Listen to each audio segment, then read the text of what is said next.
from Barringa country in Arnhem Land at the very northern part of Australia. And living here, I live in a culture that is not my own. I live with Indigenous Australians in a language that is not my own, and that is an absolutely deep privilege.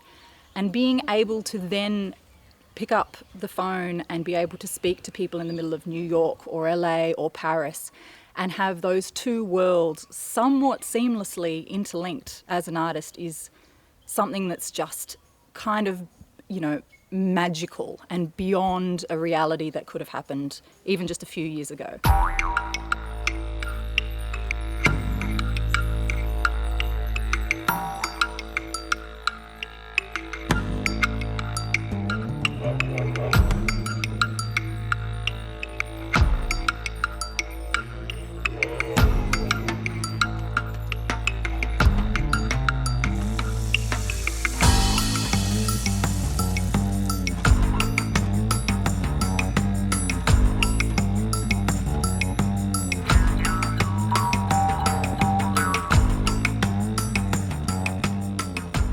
Working in the digital art space now and working on blockchain means that I can make work here, record work on my phone, record work on a GoPro, record work anywhere, put it on blockchain, and someone on the other side of the world can say, great, we're going to exhibit this next week.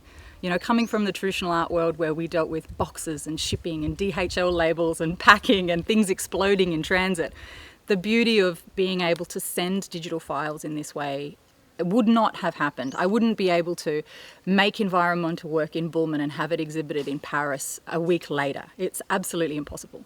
So it's kind of a magical time where this digital renaissance is able to take place, and we're able to tell these stories, intercontinentally in moments. And I love the future of that.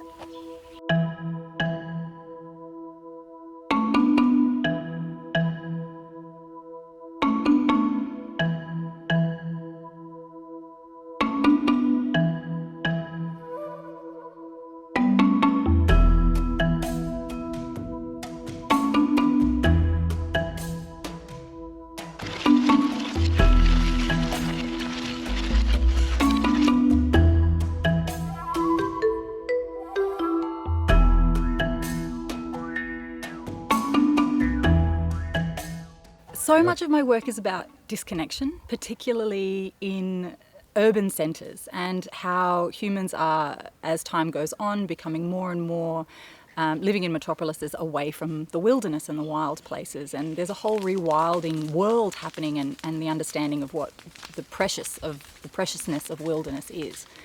And that's what I want my work to do. I want people to look at it and to realise, why am I uncomfortable with that fire? Why does the dirt on my skin make me feel strange? Why am I concerned about water having crocodiles in it?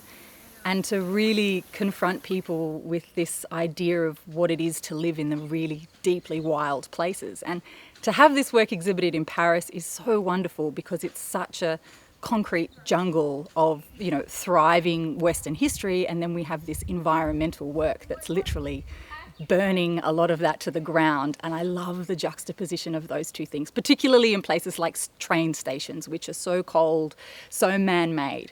And then to have something that's the absolute opposite of that is absolutely magical to me.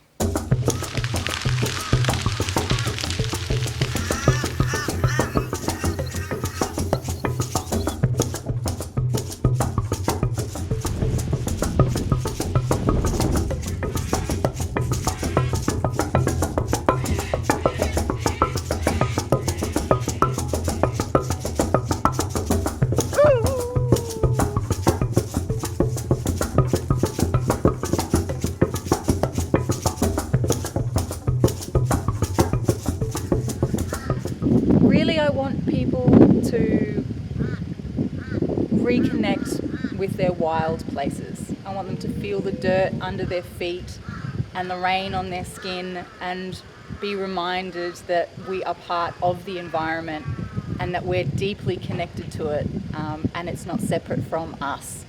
And to ask people to question their relationships with those wild places.